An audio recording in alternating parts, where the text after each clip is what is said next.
Hello friends, यदि आप भी इस बार का एसएससी एमटीएस 2024 का एग्जाम देने जा रहे हैं तो ये क्लास आपके लिए बहुत ही महत्वपूर्ण है। क्योंकि दोस्तों इस क्लास से 2 से 3 प्रश्न आपको सीधे मिलने वाले हैं आपके एग्जाम में। क्योंकि दोस्तों हम आपको एक ऐसा पेपर कराने जा रहे हैं जिस पेपर में दोस्तों इंग्लिश के 25 प्रश्न होंगे। जैसा कि दोस्तों आप लोगों को पता ही है कि इंग्लिश से आपसे 25 प्रश्न पूछे जाएंगे, जीएस से 25 प्रश्न पूछे जाएंगे और इन्हीं दोनों से मेरिट बनने वाली है। दोस्तों आप एक पैटर्न जरूर देख करके जाइएगा कि किस टाइप के प्रश्न दोस्तों आपके इंग्लिश पेपर में पूछे जाएंगे। तो दोस्तों एक हम आपका सीबीटी यानी कि कंप्यूटर बेस्ड जो आपका पेपर हुआ था 7 जुलाई शिफ्ट फर्स्ट का ये पेपर लिए हैं जो 2022 में हुआ था। इस पेपर में दोस्तों इंग्लिश के 25 प्रश्न आपको कराएंगे दोस्तों। इससे आप अपना असेसमेंट भी कर पाएंगे दोस्तों कि कितने प्रश्न आप सही कर पा रहे हैं और किस टाइप के प्रश्न इंग्लिश में पूछे जाते हैं। और 1 से 2 प्रश्न दोस्तों निश्चित रूप से आपको इसी क्लास से आपको मिल जाएंगे। देखिए दोस्तों समय आपके पास बहुत ही कम बचा हुआ है और टाइम कम है दोस्तों, तो आप लोग सोच रहे होंगे किस तरह से तैयारी करें। दोस्तों यदि आपके पास 10 से 15 दिन का भी समय है तो मैं आपको दोस्तों विश्वास दिलाता हूं कि सिर्फ आप 15 से 20 प्रैक्टिस सेट करके जाइए। ठीक है दोस्तों, 15 से 20 जो है कि PYQ यानी कि प्रीवियस ईयर क्वेश्चन पेपर करके जाइए। निश्चित रूप से दोस्तों आप एग्जाम में अच्छा करेंगे। ठीक है, ज्यादा से ज्यादा आप स्कोर कर पाएंगे। करना क्या है दोस्तों, कुछ नहीं, हम आपको अपने चैनल पे डेली एक प्रीवियस ईयर क्वेश्चन पेपर 6 बजे सुबह में अपलोड करते हैं। ठीक है दोस्तों, उसको जाकर के आप अवश्य देख लिया करिए। और दोस्तों एग्जाम से पहले इन सभी प्रीवियस ईयर क्वेश्चन पेपर को जरूर देख करके जाएं। देखिए दोस्तों 5 जुलाई का जो शिफ्ट फर्स्ट, शिफ्ट सेकेंड और शिफ्ट थर्ड का पेपर हुआ था सब हमने कराया। 6 जुलाई का शिफ्ट फर्स्ट का कराया है और आज हम आपको कराने जा रहे हैं दोस्तों 7 जुलाई 2022 शिफ्ट फर्स्ट का। ठीक है, तो चलिए दोस्तों विदाउट डिले इन प्रश्नों को देखा जाए कि किस टाइप के प्रश्न एसएससी एमटीएस एग्जाम में इंग्लिश से पूछे जाते हैं। पहला प्रश्न दोस्तों है कि select the most appropriate option to substitute the underline segment in the given sentence. If there is no need to substitute it select no substitution required.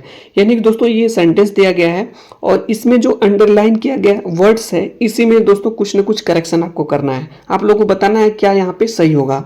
The playground was way large than I had imagined and in cleaning it my back began to itch हो जाएगा। यानी कि दोस्तों जो playground था was way large than I had, तो large than नहीं होगा दोस्तों, लार्जर देन होगा। आप लोग दोस्तों कंपैरेटिव डिग्री पढ़े होंगे, लार्जर के बाद देन का यूज होगा। कंपैरेटिव डिग्री कैसे बनती है, एडजेक्टिव में ER लगा करके दोस्तों कंपैरेटिव डिग्री बनाया जाता है और कंपैरेटिव डिग्री में देन का यूज किया जाता है। तो यहाँ पे हो जाएगा लार्जर देन आई हैड हो जाएगा, पहला वाला ऑप्शन आपका सही हो जाएगा। ठीक है, यहाँ पे देन नहीं होगा, देन होगा और यहाँ पे लार्ज नहीं होगा, लार्जर होगा। अगले प्रश्न पे चलते हैं दोस्तों। अगला प्रश्न है, ये ईडीएम से प्रश्न पूछा गया है। देखिए दोस्तों आपको एक पैटर्न तो पता चलेगा ही कि किस टाइप के प्रश्न पूछे जाते हैं। जब आप एग्जाम देकर के आएंगे दोस्तों तो निश्चित रूप से इसी टाइप के प्रश्न आपको एग्जाम में देखने को मिलेंगे। तब आप कहेंगे कि सर सही कह रहे थे, आपकी इसी टाइप के प्रश्न एग्जाम में आए थे। Select the most appropriate meaning of the given EDM. यानी कि दोस्तों हम आपको बता दें ईडीएम से 2 प्रश्न पूछे जाएगा। ठीक है, पहला प्रश्न आपके सामने है to foot the bill. To foot the bill यानी इसका सही आंसर हो जाएगा दोस्तों टू मेक पेमेंट, यानी कि दोस्तों बिल भरना, वही आपका होता है टू फुट द बिल।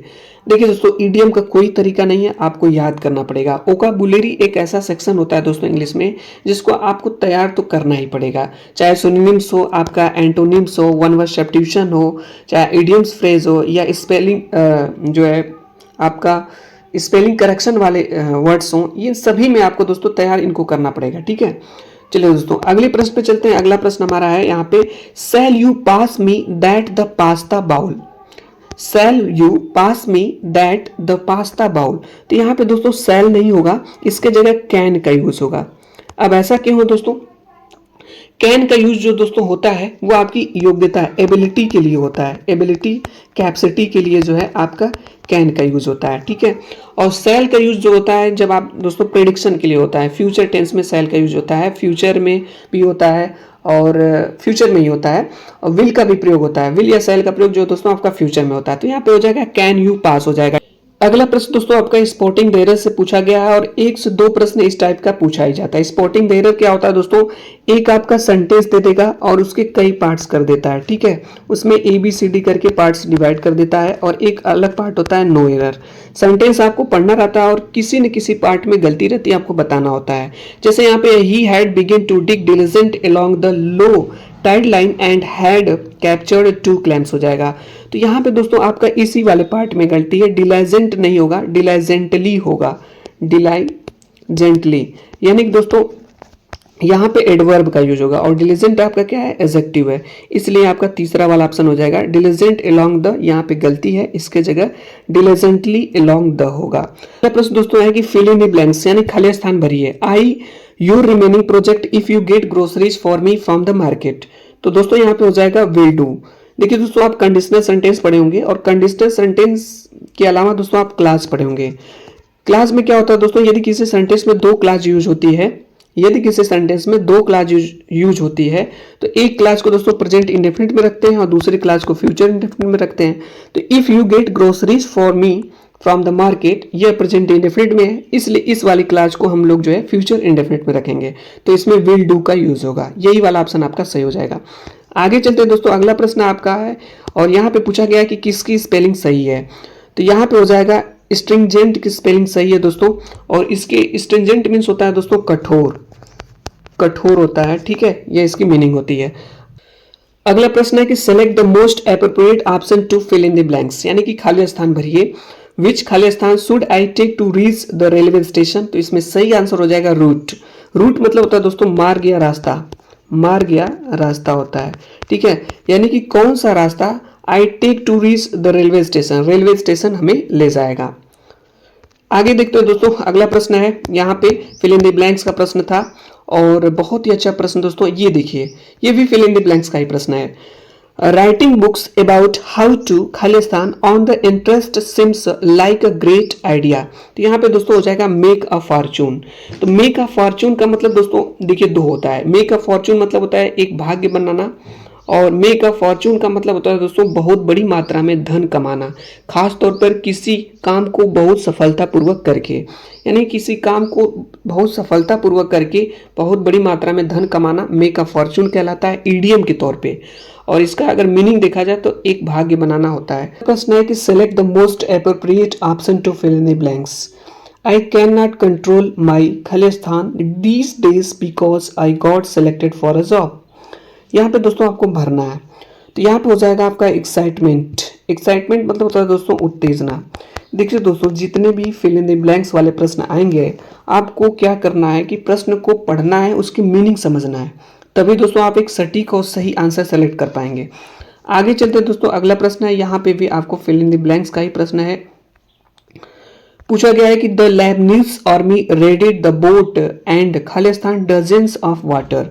तो यहाँ पे हो जाएगा दोस्तों डिस्कवर्ड। डिस्कवर्ड का मतलब होता है दोस्तों खोज की, डिस्कवर्ड का मतलब होता है खोज की। Dozens of waters water bottles, tuna cans, loaves of bread, boxes of pecans, cheese and life jackets. Important था दोस्तों यह प्रश्न आपके लिए, ठीक है, कई बार एग्जाम में पूछा गया है। आगे चलते दोस्तों, अगला प्रश्न है और इसमें आपको बताना है क्या होगा। प्रश्न है कि my elder brother is so innocent that winning an argument against him is like shooting fish in a barrel. दोस्तों आपको बताना है यहाँ पे क्या फिल इन द ब्लैंक्स, मतलब फिल इन द ब्लैंक्स नहीं है दोस्तों, इसका सही आंसर आपको बताना है। इसमें दोस्तों आपका यह ईडियम है, क्या है, शूटिंग फिश अ बैरल, ये आपका ईडियम है, इसकी मीनिंग आपको बतानी है। तो इसका सही आंसर हो जाएगा दोस्तों exceptionally easy to do, easy to do होगा। कोई काम करने में बहुत आसान होता है दोस्तों, तो वह होता है shooting fish in a barrel. Exceptionally easy to do यानी कि कोई काम करने में बहुत आसान है, इसका मीनिंग हो जाएगा।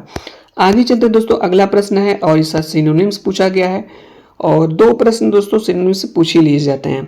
सेक्रेट, सेक्रेट नहीं है, सैक्रेट है, और इसकी मीन्स दोस्तों कॉन्सेक्रेटेड हो जाएगा, और इसकी मीन्स होता है पवित्र।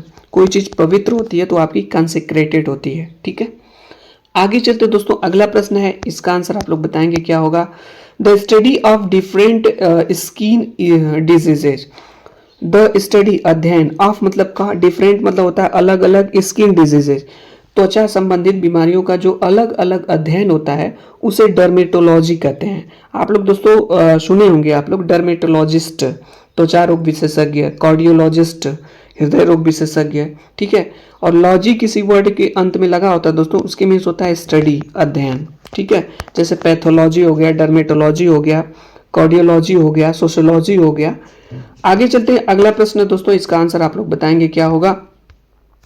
ये आपका प्रश्न पूछा गया है, प्रश्न पूछा गया आपका है इंप्रूवमेंट से पूछा गया है। It has been my great misfortune to follow a speech more notable for its volume than for any sense. तो दोस्तों आपको बताना है इसमें कोई इंप्रूवमेंट है या नहीं है। तो ये अगर कोई इंप्रूवमेंट नहीं है तो उसमें दोस्तों नो इंप्रूवमेंट वाला ऑप्शन आप सेलेक्ट कर लीजिए, और अगर इंप्रूवमेंट है तो आपके पास ऑप्शन है 3। तो दोस्तों यहाँ पे जो दिया गया है to follow a speech more notable, तो यहाँ पे हो जाएगा following a speech most notable हो जाएगा, following a speech most notable हो जाएगा। आगे चलते दोस्तों, अगला प्रश्न है, इसका आंसर आप लोग बताएंगे। ये वन वर्ड सब्स्टिट्यूशन से पूछा गया है। वन वर्ड सब्स्टिट्यूशन से भी दोस्तों दूसरा प्रश्न आपके ये रहा, one who is hostile and violent, one who is hostile and violent उसे कहेंगे एग्रेसिव, मीन्स आक्रामक, आक्रामक, ठीक है, आक्रामक। यानी वन हु मतलब एक जो हॉस्टाइल शत्रुवत हो और वायलेंट हिंसा भी करे, तो आक्रामक के सेंस में एग्रेसिव यूज होगा, ठीक है। आगे चलते दोस्तों, अगला प्रश्न है, इसका आंसर आप लोग बताना है। ये सिनोनिम से पूछा गया है। प्लशिबल, प्लशिबल का सिनोनिम्स हो जाएगा दोस्तों क्रेडिबल। प्लशिबल मीन्स होता है दोस्तों प्रशंसनीय, विश्वसनीय, प्रशंसनीय या विश्वसनीय हो जो होता है उसे प्लशिबल कहते हैं। प्लॉजिबल है, सॉरी प्लॉजिबल, प्लॉज मतलब होता है खुद ही दोस्तों प्रशंसा करना। अरे आप नरेशन पढ़े होंगे, जब आप ब्राउ का यूज किया जाता है तो एक्सक्लेम्ड विद एप्लॉड या प्लॉज का यूज किया जाता है, तो उसी से बना हुआ है प्लॉजिबल, तो क्रेडिबल हो जाएगा इसका। नेक्स्ट अगला है हमारा, इसमें बताना है किसकी स्पेलिंग सही है, तो एक्सप्लोटेशन की स्पेलिंग सही है, ठीक है, एक्सप्लोटेशन की स्पेलिंग सही, इसके मीन्स होता है शोषण, शोषण, यही इसका आंसर हो जाएगा। नेक्स्ट आगे चलते हैं दोस्तों, अगला है हिलेरियस, हिलेरियस का एंटोनिम बताना है। तो दोस्तों हिलेरियस मतलब होता है कोई चीज आनंददायक है या रुचिकर है, आनंददायक या रुचिकर है, इंटरेस्टिंग है, तो आपका वो हिलेरियस होती है। और इसका जो एंटोनिम्स हो जाएगा ह्यूमरलेस हो जाएगा। अगला प्रश्न दोस्तों आपका एरर से है, a significant number of students volunteers each year for environmental projects. तो दोस्तों इसका सही आंसर हो जाएगा पहला ही, वॉलंटियर्स ईच ईयर फॉर, इसी में आपका एरर है। नेक्स्ट आगे चलते हैं दोस्तों, अगला प्रश्न है, आपको बताना है इसमें क्या होगा सही आंसर। ये भी दोस्तों एरर से ही पूछा गया है। Select the part contains the error from the given options. Time and technology are two important factor that change substances into resources. इसमें आपको बताना है दोस्तों कि किस पार्ट में गलती है। तो इसका सही देखा जाए तो दोस्तों यहाँ पे फैक्टर दैट, इसी में गलती है, तीसरा वाला ऑप्शन आपका सही हो जाएगा।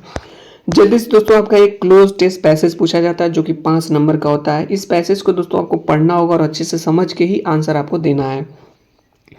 देखिए दिया है, can you Khalistan a deaf women writing story about a war, इसमें भरना है। पहले वाले में क्या भरेंगे, तो दोस्तों कह रहे हैं कि कैन यू क्या आप, a deaf women, can you imagine क्या आप इमेजिन कर सकते हैं, कल्पना कर सकते हैं, a deaf women writing story about a war.